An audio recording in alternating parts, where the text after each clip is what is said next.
चुका है। आतंकवाद से भी गहरा है कोरोना वायरस का अत्याचार, चीन देश में फैल चुका है।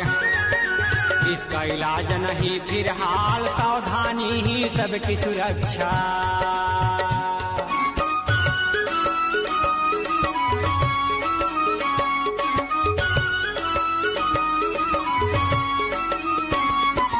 अंडा मांस मिठाई और ठंडा नहीं करो ऐसा जलपान, बच्चों को भी नहीं खिलाएं।